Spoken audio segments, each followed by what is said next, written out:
আরও আধুনিক চিকিৎসা পরিকাঠামো তৈরি হলো উত্তর 24 পরগনার নৈহাটি মাতৃসদন হাসপাতালে।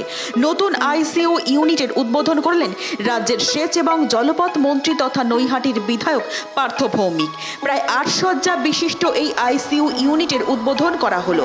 ফলে সাধারণ মানুষ স্বাস্থ্য পরিষেবার ক্ষেত্রে অনেকটাই উন্নত পরিষেবা পাবেন বলে জানিয়েছেন নৈহাটি পৌরসভার স্বাস্থ্য বিভাগের পুরপ্রধান পার্ষদ সনদ দে। আমাদের 15 সাল থেকেই ছিল, আমরা আইসিইউ ইউনিটে আরো অত্যাধুনিক সরঞ্জাম সমস্ত কিছু অত্যাধুনিক মানের এনেছি। তার শুভ উদ্বোধন আজকে হচ্ছে। 8খানা বেড, 8টা বেডের অত্যাধুনিক সরঞ্জাম দিয়ে আইসিইউ নতুনভাবে আজকে থেকে আবার চলছে।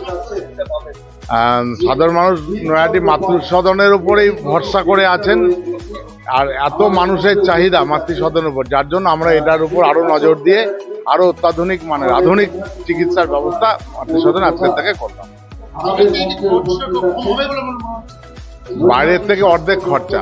যে জিনিসে বাইরে যদি 10 টাকা খরচা হয়, মাতৃসদনে সেটা 5 টাকা খরচ হয়, কারণ আমরা পৌরসভা থেকেই সম্পূর্ণটা পরিচালনা করে থাকি। এই অনুষ্ঠানে উপস্থিত ছিলেন পৌরসভার চেয়ারম্যান অশোক চট্টোপাধ্যায় সহ অন্যান্য কাউন্সিলর এবং বিশিষ্টজন। প্রীতি ঘোষের রিপোর্ট, দিন দর্পণ।